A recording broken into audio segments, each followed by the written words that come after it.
Nous avons été ravis d'accueillir, même si c'est sur ma boîte mail que c'est arrivé, c'est pas ma seule responsabilité. La région Île-de-France est absolument ravie d'accueillir cette initiative, ce contre-colloque d'information, puisque depuis, si ce n'est peut-être le tout début, mais en tout cas depuis un bon moment déjà, la région est aux côtés de la mobilisation citoyenne, ne s'y substitue pas bien évidemment, mais a décidé d'accompagner les résistances locales nombreuses, parce que vous savez que la région Île-de-France n'est pas la seule, mais c'est une des régions concernées par les permis d'exploration, et notamment pour ce qui nous concerne les pétroles de schiste. Donc des pétroles non conventionnels. Il y a un petit peu d'exploitation de pétrole conventionnel dans notre région, personne ne le sait, mais ça existe. Il y en a très peu, et là il y a des permis bien plus larges.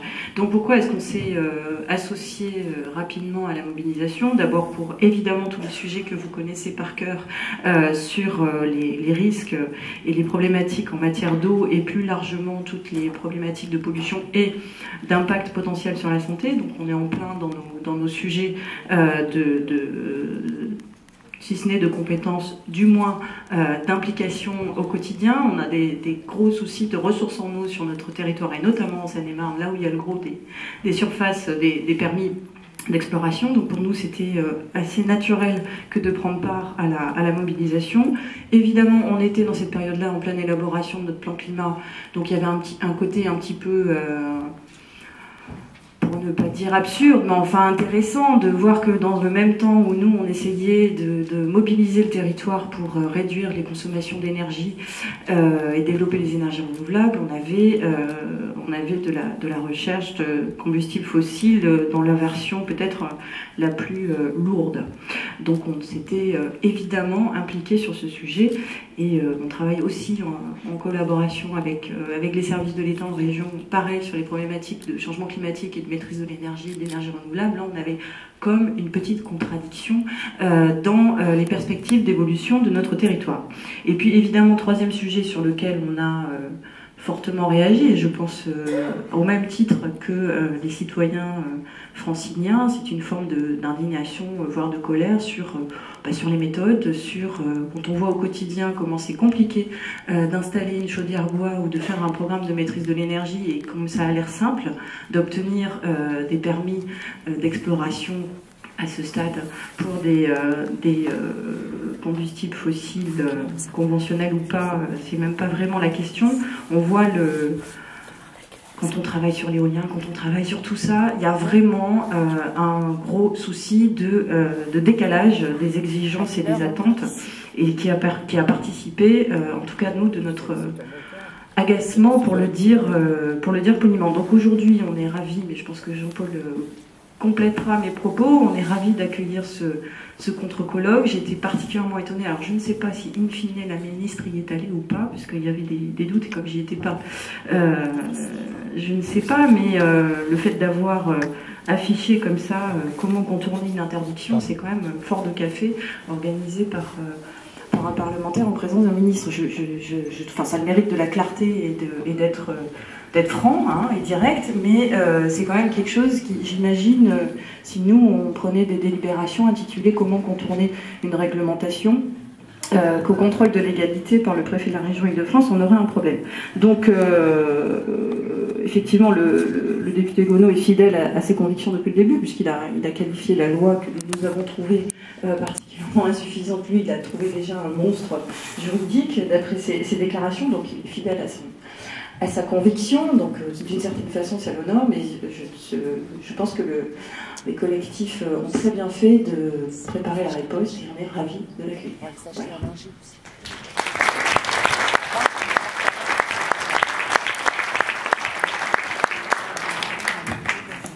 Je remercie Hélène, et je suis très heureux de vous accueillir tous ici dans l'hémicycle du Conseil régional.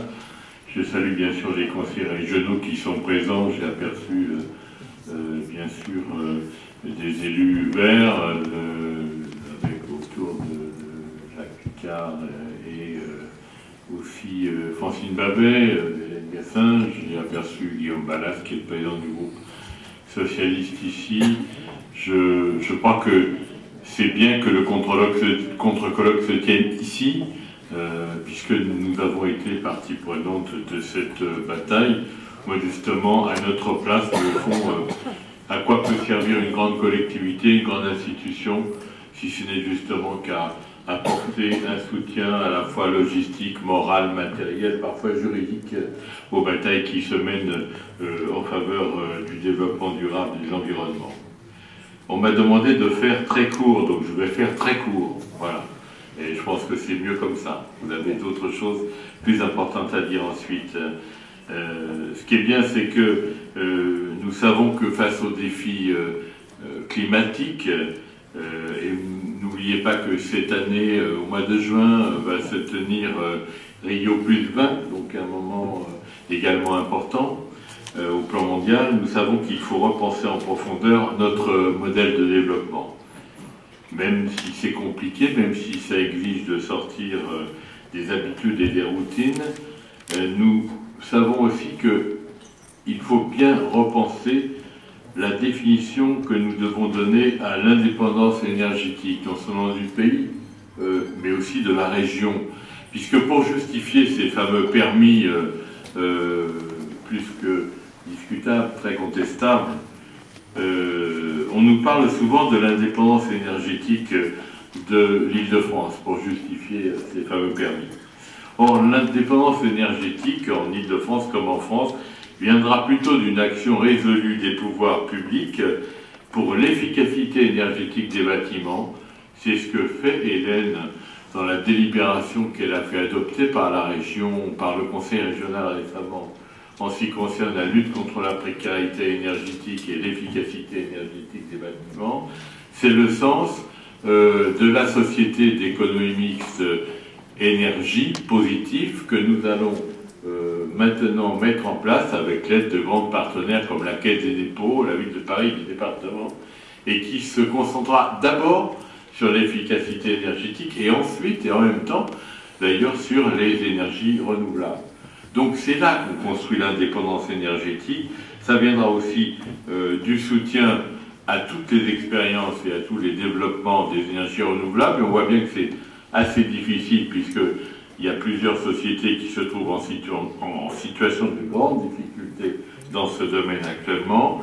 Elle viendra bien sûr du développement des transports en commun, des véhicules propres. Elle viendra aussi du soutien constant aux objectifs qui étaient ceux du Grenelle de l'environnement, mais qui restent aujourd'hui plus que jamais les objectifs de notre collectivité.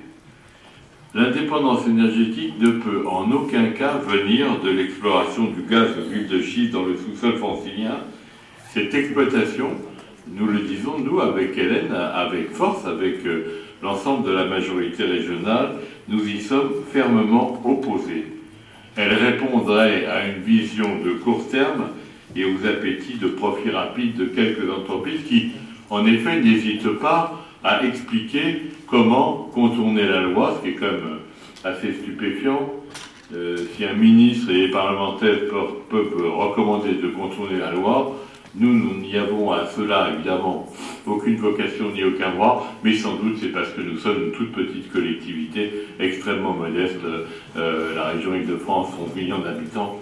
Évidemment, nous n'avons pas à nous occuper de ces choses-là, un petit peu comme si on nous disait, les enfants, vous allez jouer là-bas et vous nous laissez tranquilles.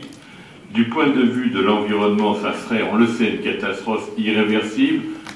Il y a plusieurs œuvres, y compris cinématographiques, que nous avons vues, que nous avons projetées ici, qui montrent les dégâts que cela peut produire.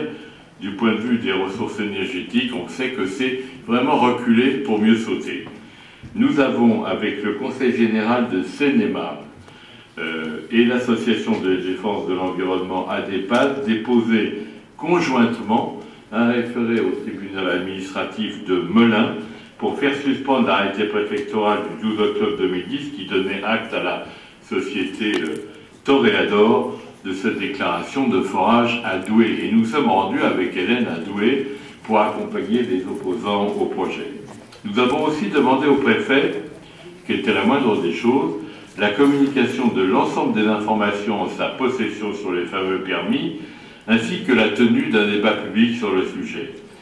Par cette action en justice, aux côtés des des intervenants. Nous avons permis qu'un véritable débat public et parlementaire puisse se tenir. Nous avons permis, je crois, avec bien d'autres, de faire céder le gouvernement. Pour moi, c'est encore qu'une victoire du pot de terre contre le pot de fer. Elle est bien évidemment pas encore définitive. On peut espérer que cela le soit, mais ça n'est pas encore sûr. L'idée de moratoire n'est pas suffisante. Je crois qu'on est au-delà du principe de précaution.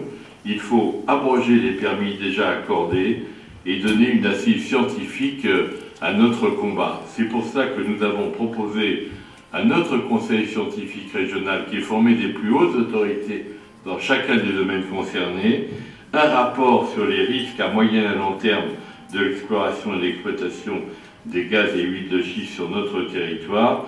Je leur ai proposé d'ailleurs de ne pas limiter leurs investigations à la méthode de fracturation hydraulique seule, mais de voir comment même tout autre mode d'extraction pourrait être dangereux pour l'environnement. Notre conseil scientifique est très indépendant, ce n'est pas un conseil politique, a accepté de s'engager dans ce travail. Il doit nous remettre ce travail dans les premiers jours de mars 2012. Donc, en tout cas, le travail est en cours, la bataille continue, on sait que vous êtes extrêmement les uns et les autres déterminés, vous pouvez être sûr que la région, en tout cas, sera à vos côtés. Je vous souhaite de bons travaux et j'espère ne pas avoir été trop long. Merci beaucoup.